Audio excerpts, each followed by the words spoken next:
All point of views expressed on Shop Talk 360 are solely the point of views of the individuals and do not represent any company, organization, or group.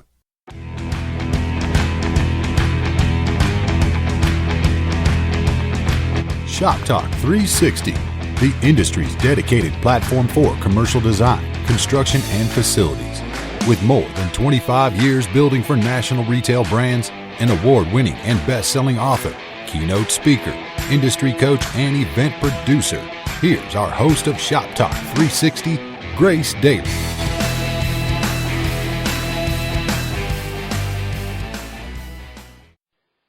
Hey, Shop Talkers. So excited to be back here with our podcast interview with very, very dear friend of mine, David Corson, publisher of Commercial Construction and Renovation magazine. David, thank you for joining me this morning. Hey, good morning, Grace. How's it going down there in Florida? It's going well. Love it. Enjoying it. It's still never too hot for me, so I'm totally stoked to be here. How's everything going in Atlanta? You've been traveling the country, as always, if not the world. Yeah, well, we in Atlanta, the I-85 bridge actually just got finished a month ahead of schedule. The contractor made an extra $3 or $4 million in his pocket, CW driver. And actually, we've had I put a webcam up on the site over the last month. And it's amazing that, when in construction, when you have to get things done in the good of the public, they can actually get things done, and you don't see them 10 guys and a supervisor standing there chatting when there's 250,000 people that have to go back and forth every day across that interchange. But they opened up the northbound lane and the southbound lane. Actually, today is the first rush hour with the new bridge done. So it's been it put a crimp on a lot of people here over the last couple months. Actually, I flew in the day that the bridge caved in after there was homeless people underneath the bridge, and they had some construction stuff that was underneath there, and conduit that's not combustible, but somehow it caught on fire. Anyway, the bridge came down, and they had to replace 3 sections on both the north and the southbound side. And no one got killed, amazingly. That was shocking in itself. But for myself, I live north of town, so I would go down 85 through downtown and go to the airport. So some of my trips over the last couple of months, since the bridge fell in, normally, like if I went to Orlando, it would be a day trip for me. I get up early, go catch an early flight, an hour, 15-minute flight down to Orlando, walk the show, come back. That has been able, because if I had to catch an 8 o'clock flight, I'd have to leave at 4 o'clock in the morning to beat the traffic, because everybody was getting forced onto the 285 bypass. So I would have to go 85, 285 east, go down 20 west into downtown, then catch 85 down. So it definitely put a crimp on things, especially if you were a business person down in that area. It couldn't have happened in the worst part, where I-85 met I-400, the connector. I mean, it was just a really, really bad place for it to happen. If you really want to screw with people's psyche, you mess with them in morning rush hour or evening rush hour traffic, and but other than that, the bridge is open. It's beautiful here in Atlanta. I don't see a cloud in the sky. The humidity hasn't gotten here yet, so we'll take the nice spring weather. So that's what's going on. I mean, that's been the big story here in Atlanta. How are we going to survive? But it was even myself. I figured out, okay, I'll go down to 85 when I hit the Spaghetti Junction to get on the 285. One day it took me an hour to go, 7 miles. So I make to get on it, because all these truckers and are going 2 seconds an hour. And, so I figured out, I'll go down one exit, make the U-turn, come back north and hop on it and cut out that 2-mile that's going to take me 45 minutes. And, wow. you know, It'll work. You have to learn how to adapt. You know, or just like, okay, sure. what am I going to do? Yeah, yeah. Yeah, you know, that's okay. Now that's a great segue to one of the questions I have coming up to you. Now you've been in our industry, David. I've known you 25 years at this point, probably 20, probably at least 20 years, and I'm dating us. Sorry about that, but now we hear so much, and I hear from so much of my colleagues in commercial construction, especially in the retail sector. You know, so many folks are concerned because they're saying, you know, we hear about it. We hear about all these chains starting to close locations, not only the bigger boxes, but some small boxes as well, and being the specialty stores. So, you know, and it's interesting because there's two sides to the coin here, because some of the discussion was like, well, you know, no, it's a great opportunity because if folks, whether in construction or facilities, if they continue to step up and have a voice for the industry, their jobs will be secure. But on the flip side, some folks are saying, well, you know, no, it's just the landscape of retailing and now how it's going more to the internet, and that's greatly affected the way people shop and therefore the need, or rather adjusted need, for the brick and mortar locations. So with that, I'm going to jump into one of our questions, which is, what do you think our future retailing industry will look like? You know, the big boxes have definitely taken a hit. Locally here, we had H.H. Gregg. I watched all those stores get built, and now they just closed them all down. One of them at the Mall of Georgia, right as you come in and make a left into, you know, the mall area. There's that box sitting. And when I look at like a chain like H.H. Gregg, and I'm not picking on them, it's just that, you know, they just had their recent closings and so forth, that A, people lost their jobs. B, it puts more inventory into the landscape. But then you have to look at them. Why did they go with that model? They had a good gig what they were doing, and then they decided to change it, expand. And the fallacy with retail is, you know,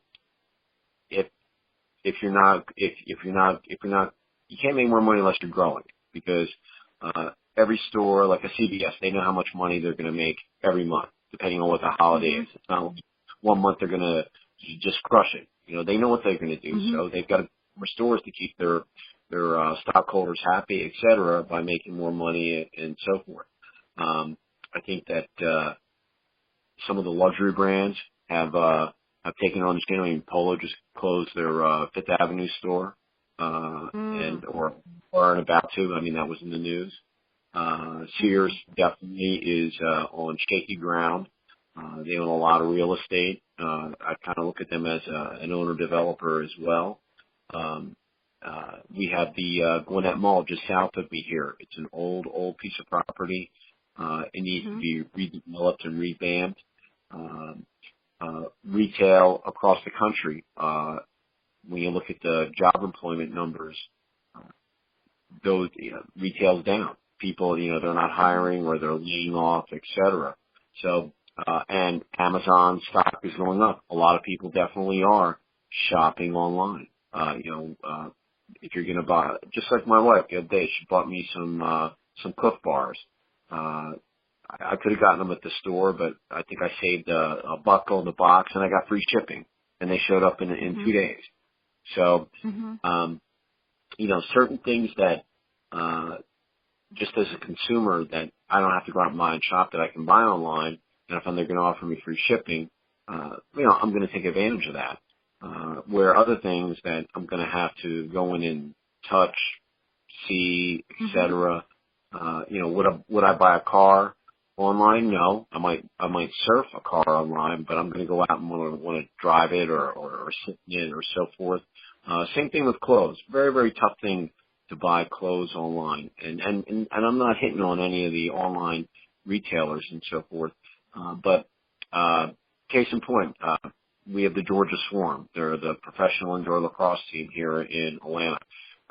They're in the playoffs, number one team in the country. I didn't have any swag coming up for the playoffs, so I went online and bought a couple shirts, and I emailed contacts if you have any questions, and then emailed the guy and said, hey, what type of materials is 100% cotton, or are these going to shrink? And they came back promptly with me and so forth. Everything that I ordered showed up and fit, but that hasn't been always the case. Where over Christmas I bought some things for my prep school, and a couple things didn't fit. Then I called to exchange them; they didn't have them in stock, and so those kind of things you're going to run into. Retail, they reinvent themselves every 3 to 5 years anyway. So I think a lot of people that are I'm in the construction renovation facility sector. So a lot of the retailers have to really gauge what's going to happen, over the next 3 to 5 years. A lot still is unknown. We don't know what's going to happen with the healthcare, taxes. I was just having this conversation with someone on the plane a couple of weeks ago, where if you're an owner, how do you project 5 to 10 years out to buy capital equipment, et cetera, if you're a manufacturer, what have you, when you don't know what the next year or two is going to do, and because you might buy some equipment and then you might not need it, or you don't buy it and then when you do need it, you can't ramp up quick enough. And with the 24-hour cycle and things moving so quickly, it's very, very tough for a business person to project. Now, if you're in a construction project, you've got your timeline. If you're in retail, you know when the store needs to open. You know when the circulars are going to go out, the grand opening sale and the commercials. So as a construction PM or a contractor working with an end user trying to get their brand open, that they can look back and look from the opening date and go back and say, okay, we've got to get the concrete poured here. We've got to get this done, this done, this done. So that all is still in place. However, looking down the future, do I open 10 stores? Do I open 100? Some firms, in the restaurant sector are cranking. Other categories, are getting hurt. Will big boxes survive? I'm sure. Maybe some might not. Is that a good thing or a bad thing? It depends on how you look at it. Do you look at the glass half full or half empty? I think some of the chains like H.H. Gregg is a perfect, and I don't mean to pick on them. It's just because they've been in the news here locally in Atlanta with their, closing. Should they have expanded as rapidly as they should have? Probably not. Other chains, they could do, more expansion. I went to a restaurant, Firebird's Grill. They opened up, a store in Alpharetta location. They came to my summit and, he invited me to the opening about 4 or 5 months ago and couldn't go to it, but we finally made it over there. Place was packed. On a Saturday night. Beautiful store, good food, nice location, just in general. So you really have to look at it, with that 50-50 look, and what sector that you're looking at. You will know, you've been around long enough that when things slow down, people jump jobs and they go to another chain. They see the writing on the wall, et cetera. And that 5 years ago, when the crash came down, unemployment here in Atlanta was astronomical. Now the town is back kind of in its boom. It's 4.7%. I don't know, really low. I mean, my son just got a job. He's working in a restaurant. He's a runner. He's doing dishes. He's serving. He's bar backing. I mean, they're understaffed, and they need to hire more people, but they don't want to. They just want to. They want to do more with less. And yesterday he did a shift from 12 to 10:30, and wow. and he gets out of school in a week and a half here, so he's got finals coming up this week and so forth. And, we went up there for brunch and, we told the manager, look, he's not going to tell you. He'll work here till 12:31, but look, he's got to get out of here. He's got to get up at, 6 o'clock tomorrow morning to be at school by 7. So, don't let him close. So, so when he came home, he was telling me about his day last night, and he said, they only have 18 people up there, and that's everybody. They need to hire a guy that does, the dishes and this and that. And I'm like, well, listen, if you hire more people, some of those people are going to want more hours, and they're just going to keep that job. You train them, and then they quit, and then they go someplace else. And that's really the double-edged sword with a lot of businesses, that they don't want to have to train people, and as the economy gets better, have them get trained, and then they boogie out and go for another job. I was talking to another big box. I'm not going to mention any names, but they said, before the Great Recession, call it whatever you want, when the economy fell off the cliff in '08, I had 10, 12 people in my department. Now I've got 2, and I'm wearing all the hats and I'm doing everything. Will they let me hire any more people? No, because they don't know what the future brings. However, their parking lots are packed, and they're making money, and they're keeping their stockholders happy and so forth. But they're wary of what the future is, because they just don't know what the certainty is, and that's really and the other thing is that a lot of the millennials that are coming up here, through the ranks, they want to be on the technology side. I'm in construction. There's going to be a serious shortage of plumbers, electricians, contractors. I can go down the list of sectors that's going to affect our overall industry, because there's just a shortage.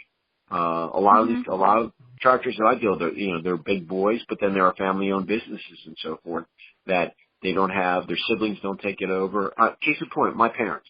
My stepdad was in jewelry for over 50 years. I went into the business. I built a store. I got GIA certified, and I decided jewelry just wasn't my gig, and I went out and did my own thing. He had 3 kids.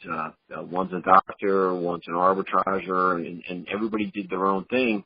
And they just decided that they would just close shop after 50 years. So he had his going out of business sale, from November till I think this past February, and now he's retired at 85 or 86.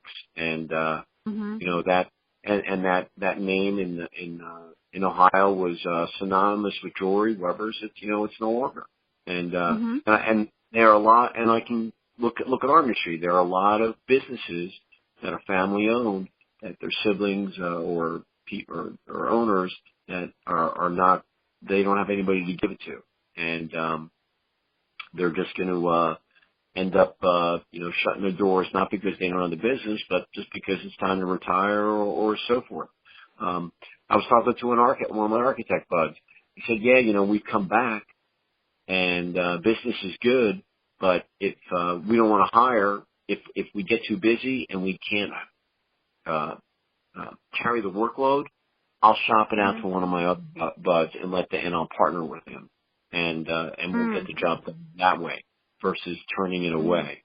And and believe me, I had a contractor, an installation guy, call me the other day for some contacts, and we were talking about just in general the industry, and he told me about a couple of bids that had come his way, and he turned them down because he was uncertain about those certain brands' futures. Is he going to get paid?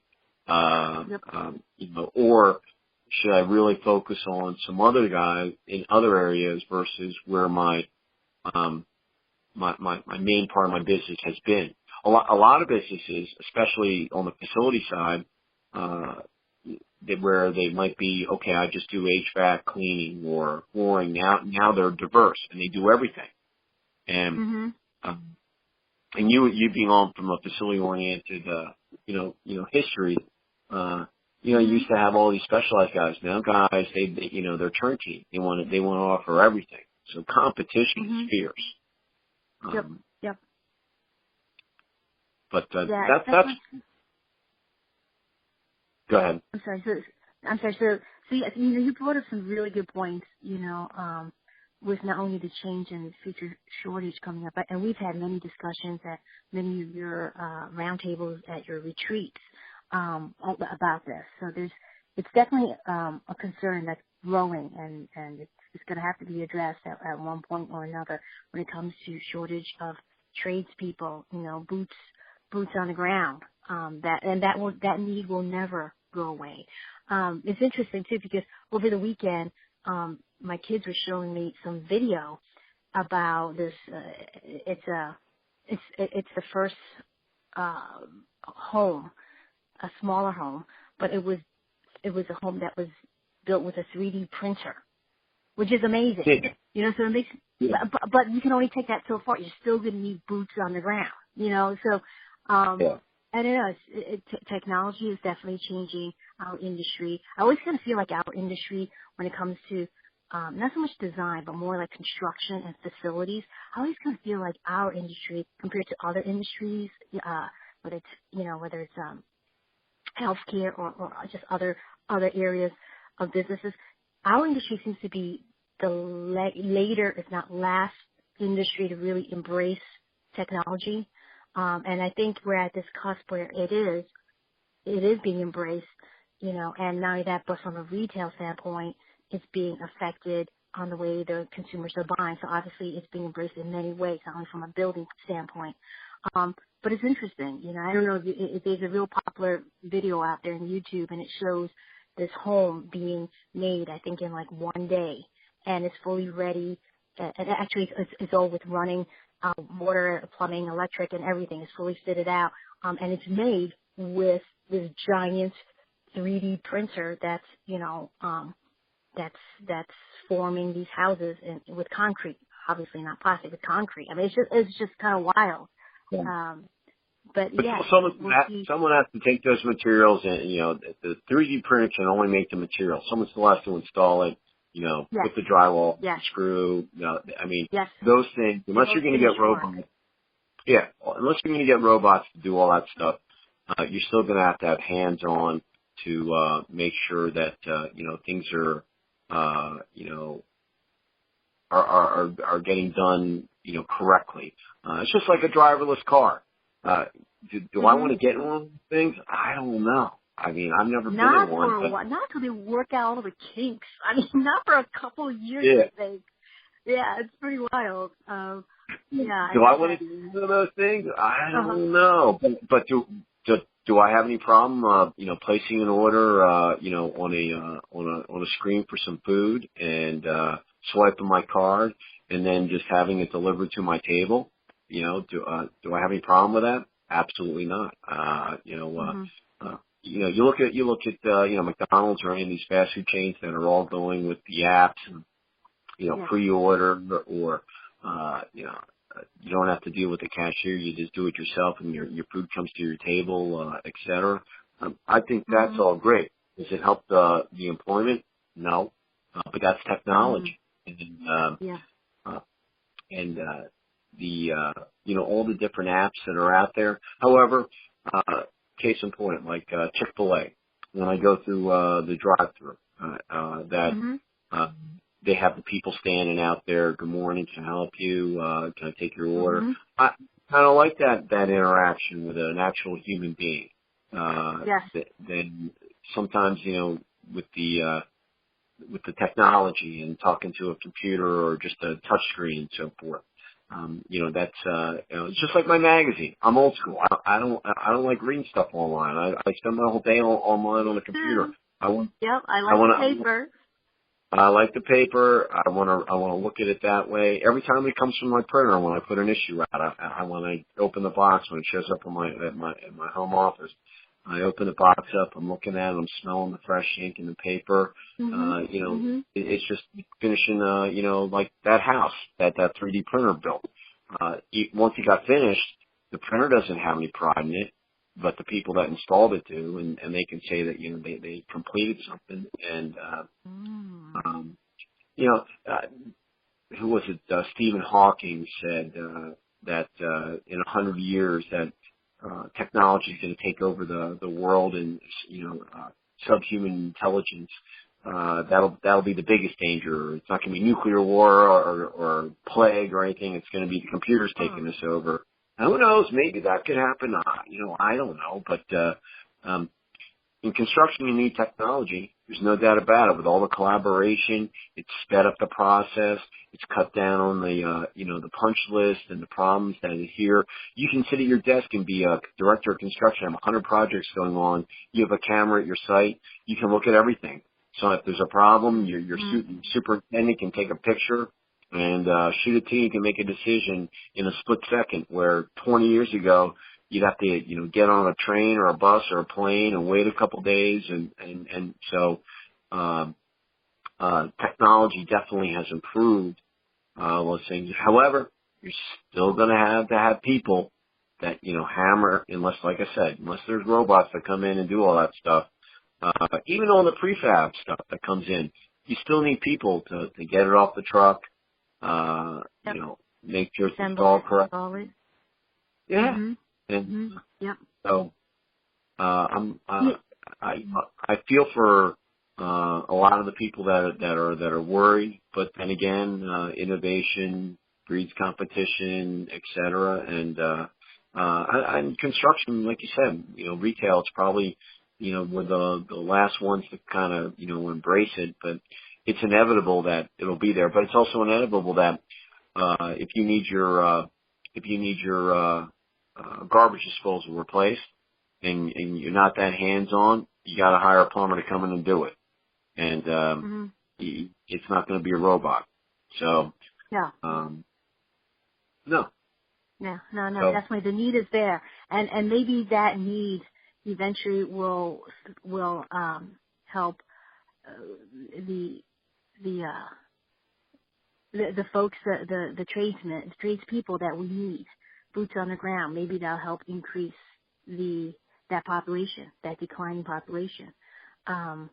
We'll see. Yeah, when I get off this call, we're replacing our bedroom carpet, and I've got the flooring guys coming over.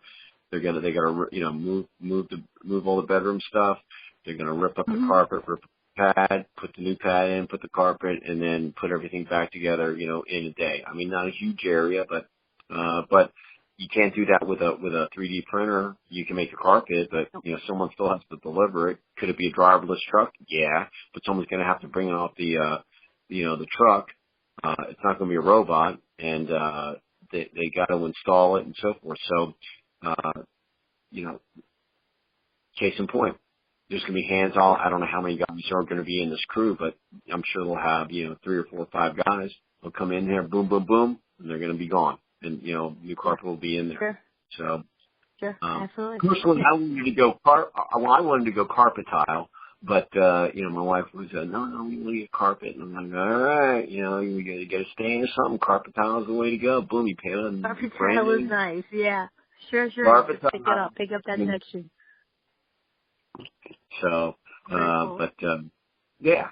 Well, I love what you said about retail reinvents itself every 3 to 5 years. You're absolutely right. It's almost like what's new, what's fresh, what's the latest trend, what are they implementing in the brick and mortar location, or what's the latest brand out, or the new and upcoming brand. Which brings us to my next question. I just always love chatting with you because you always have the pulse on everything going on, especially since you're interviewing some great folks for your magazines. Now, we've got some New York City events coming up back to back on September 14th. You do a wonderful reception in New York City like you always do, and I'm doing a Shop Talk 360 panel discussion that afternoon right before your reception. So really stoked about that. Now, you've been having, David, these receptions around the country for How many years now? Jeez. It's got to be over 10 years. Oh, no more than that. Went out on my own in 2001, and we started the original TRP, the retail people, that first year. So it's been a good 15, 16 years since we've been doing these. Actually, I've got Minneapolis coming up here on this Thursday, and did a place called the 8th Street Grill downtown Minneapolis, and have a nice little crowd coming. And did Charlotte in April. We did Dallas in March. I did Atlanta in February. Coming up, my big one is LA at Warner Brothers in June. I've got Boston and Denver in July. I'll do Nashville in August, and our big one in New York in September. And I normally take October and November off because of Thanksgiving. Plus, the retailers are trying to get their stores done before the holidays. And but had a brand come to me and say, "Looking to do one in Philly," and I haven't done Philly in a while, so we're going to do Philadelphia in October. And then we always finish the year in Phoenix. But they're nice gatherings, I'll tell you. In the 2-hour reception, I get to meet everybody. And the normal questions: how's business? Are you busy? Are you not? What are you working on? And you always get these little nuggets that you can kind of plant back and say, hey, maybe there's something there for a magazine or a newsletter or something to talk about. They're just good places to, like you said, get a pulse of what's going on, and you get to see different parts of the country, what's going on and so forth. Sure. We had never done I had never done Nashville, or I hadn't done it in a while, and it had been a while since I'd been there. It's about a 3.5-hour ride from Atlanta, and south of town is booming in Franklin Township there, and I was just amazed at how much retail and new space has been built south of town. And then people tell me, hey, you should see, if you think this is booming, you should see what's going on in downtown Nashville. And with it's not all doom and gloom out there. There's a lot of stuff that is being built, and that it really depends on what areas of the country that you're looking. A lot, I get so many press releases. You being from New York, I get so many releases of old space, whether it's in Brooklyn or Queens or what have you, that it's an office building or an old warehouse that's been converted.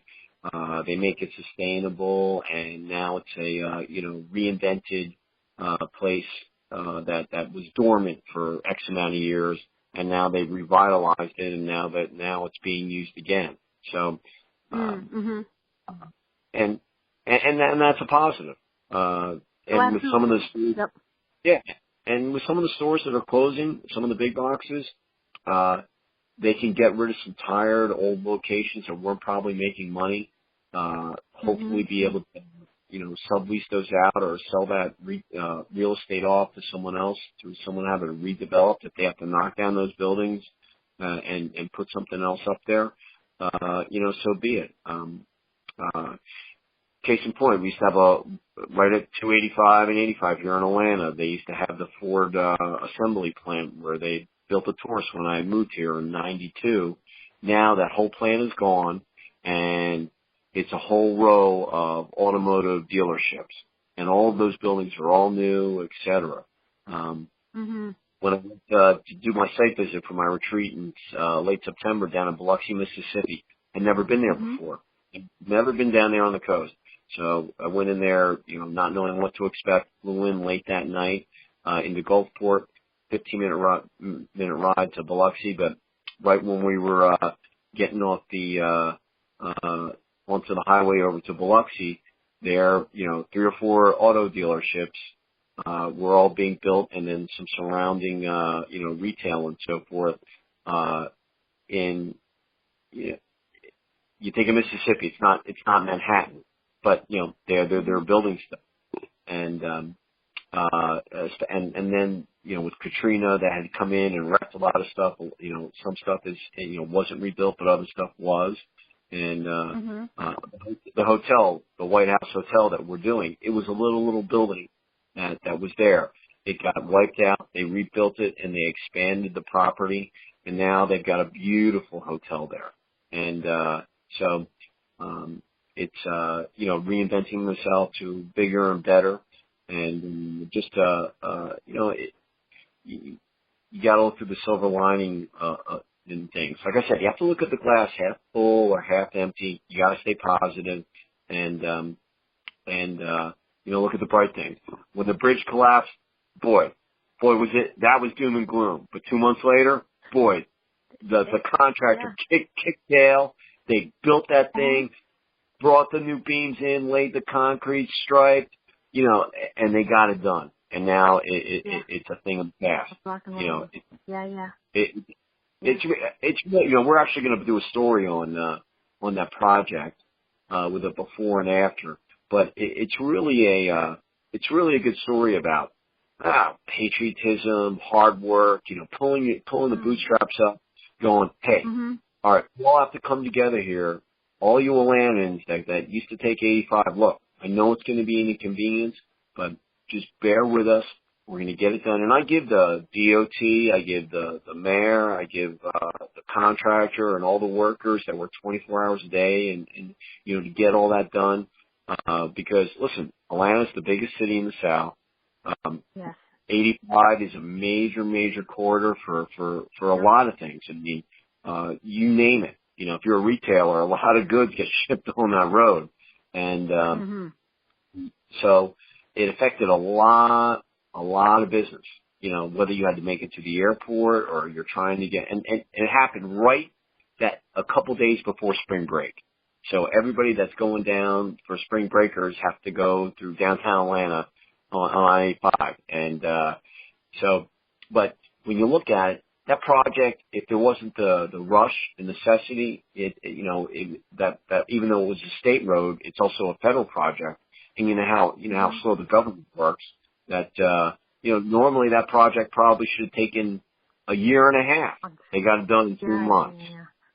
All right. That's the way construction projects should be done. Should they be done in 24-hour cycle? No.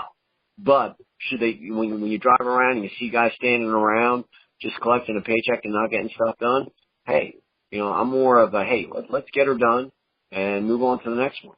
And, so seeing that bridge get built, the sections and so forth, to get us back to where we need to be, that was a very, very positive thing. And then there was a money incentive too. That contractor just put $3-4 million in his pocket, for getting done early. And you know what the best thing was? That everybody that worked on that project is getting, that contractor is sharing that money with everybody. Oh, nice. That's a good contractor. So, very cool. Yeah.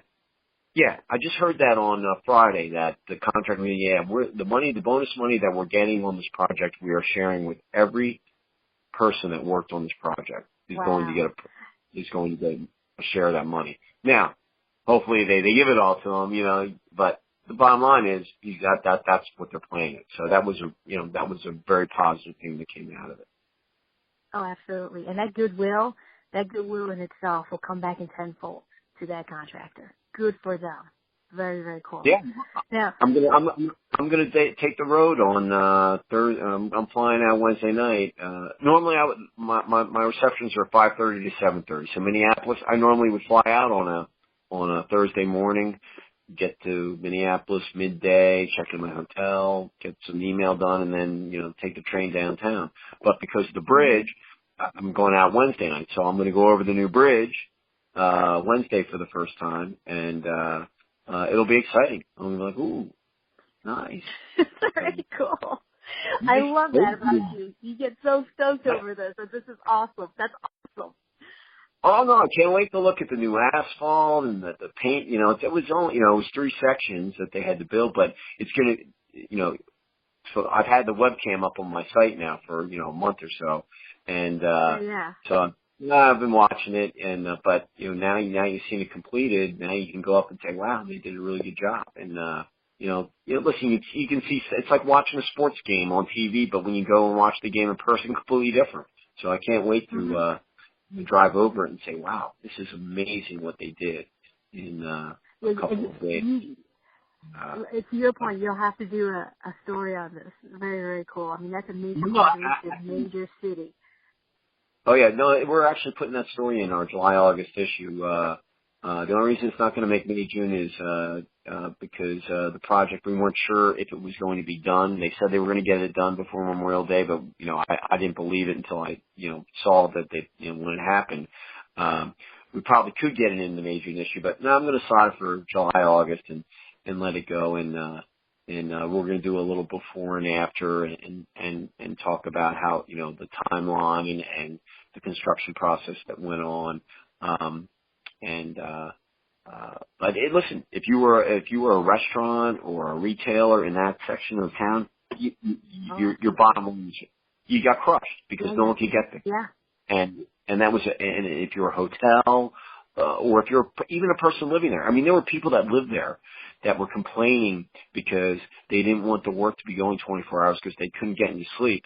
And the mayor was like, hey, listen, you know what? You're just going to have to get inconvenienced because there's a lot of other people that are getting inconvenienced, and we're all just going to have to suck it up and just deal with it. And the quicker we get it done, the quicker we're all going to be able to get back to, our normal, commute, et cetera. But I felt for a lot of those people down there that had businesses because it was gridlock and with the side streets all getting clogged up and people trying to find. But talking about technology, everybody had, all these new apps came out with directionals and here's where you don't want to go it's funny, we were driving up to Charlotte to do our event in April, and we were coming back, and my wife I forget what the app was, but the app actually shows you on the phone where the accident is, what's coming up, and there was an accident on a highway a couple miles from the exit that we had to get off when we were coming back that night. So we got off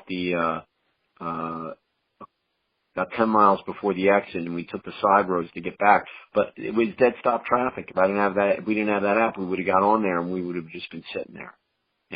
But the app is great. It alerts you, hey, you got police work, guys radar people, or I forget what it was called, but it was awesome. It was just like looking at your Uber, where you're waiting for your Uber guy and it shows you on the map like where he is, where he's turning. Same thing. There's an accident, construction, dead stop traffic, and I'm like, oh man, we got to take the side roads. I'm not sitting in that stuff. So, technology, really cool thing when it works and when you can apply it. So. Yeah. Very cool. Now to wrap up our podcast, last question, David. What's a one word that best describes your year so far and why? Positive. We had our summit. We had our summit in January. One of the best ones we've had. Not only because of educational content and the quality of the people that were there, but the weather cooperated. It was a beautiful facility. The food was great. It was just like a construction project that went well from start to finish. We've had some really strong issues the last couple of months. Our networking events have all been good. We've got the retreats coming up in a couple of months that I'm working on right now. Yes. And we decided that we're going to put our craft brewing and magazine into our main magazine, Commercial Construction, as a section that's coming up in May, June. So that'll be a nice little tool in our arsenal. And all in all, I'm positive. That's what I would say. I'm busy. My days fly by. I mean, I get up early and boom, it's 5, 6 o'clock. Just finished my lacrosse season. We won 2 games, lost a lot, but we learned a lot. And we're building that program, and we'll get the youth league going next year. And it's funny, I just sent my thank you note to my parents last night, with saying, hey, we had a great fall season and spring. We finished up, and it's funny when you look back when we started, no one could catch and throw, and here we ended up in the championship game in the B division, and everybody had to have a vision, and we had to come up with a logo, our team colors, and all that. And I got a note from one of the persons that works for the Parks and Recreational Department for Hall County last night, and said, hey, anything that I can do to help you, to get the league going here and continue with the momentum that you've done, you just let me know. We're here for you and so forth. And it was just nice. And but hard work pays off. And there's nothing wrong with putting in some extra hours and trying to find out how you can get things done, in your day.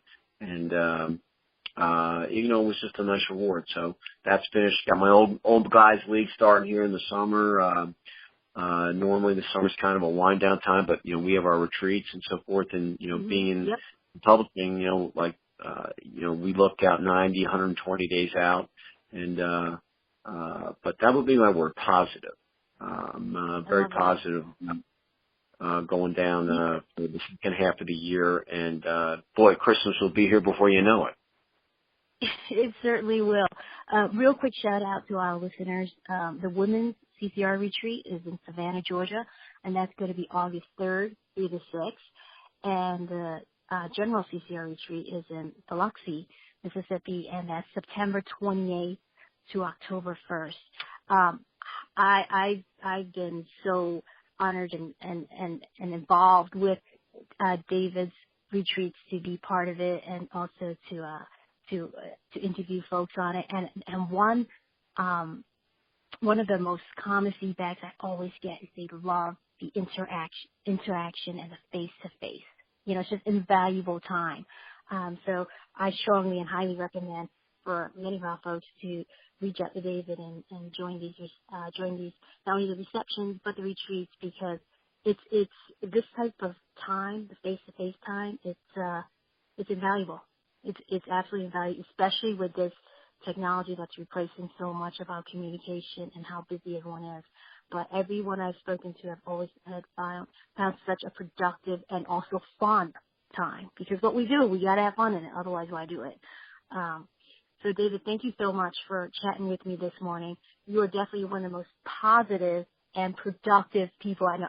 And also, too, real quickly, lastly, I love the way you wrap up your emails or your notes. You always say, what do you say? You say good planning and... Good plan. Safe travels. Good plan. Safe travel. Yeah, you always say that, yes. So that's always very positive, as always, and really stoked to see you in a few weeks at one of the retreats coming up. Absolutely, Grace. Just to finish up, when we were talking about brands reinventing ourselves, we have Spence Jewelers coming up on our May-June cover, and they're out of Vancouver, and they had their flagship is up there. And anyway, we did the photo shoot last week, and the director of construction, female, we're having a female on the cover that's coming up, and woohoo, and she's like, I want to do my new store in Scottsdale that I just built, and it's freestanding and so forth. And they were going back and forth because the flagship store in Vancouver is a completely different look than what the Scottsdale brand is, and so forth. And with their new look and so forth. So when you were talking about brands reinventing themselves and so forth, here's a brand that's on an aggressive momentum of expansion and so forth. But if you go to Vancouver, it's a completely different look than what it is in Scottsdale. Obviously different terrain and so forth. But from a branding point, they just couldn't decide on. Well, I'm like, look, you can put pictures of both stores in there. It doesn't matter to me. Nice. We want to tell the stories. But we ended up taking the picture in Vancouver. So. Anyway, but it was funny when you're watching these emails go back and forth between the photographer and saying, well, the sun's this way and good luck to this, but if you do it down there, and anyway, so just I thought I'd say that even. And but I appreciate you talking with you all the time. You're always a pleasure and always upbeat, and What's your word that you would describe? What's your word that you would describe? Your one word. My one word for this year so far, and we've had many discussions offline as well around this, is relationships. Right. And I value our relationship because you're one of those people that I've known for over 25 years. And David, you know everyone. I mean, and between the both of us, we know a lot of people. But one thing I've always noticed about you, David, I was just telling my husband about this the other night, is that you always are willing to help in some way, shape, or form, whoever it is, because that's just in your nature. You're always trying to connect people, and you're always trying to help people, and that's just awesome for the industry, especially now, I think, when folks are kind of worried or panicky, and you're positive. And love your retreats, love your conference, your summit that you do once a year, love your receptions because it's all about quality face time. So thank you for being who you are because you're awesome. Yeah, absolutely, and look forward to doing more stuff with you down the road, and just stay positive and enjoy Memorial Day weekend coming up, and recharge the batteries, and get ready to put the air conditioning on because the heat's coming.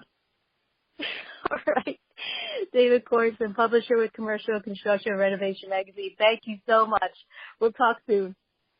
All right, Grace. Have a great week. Talk to you later.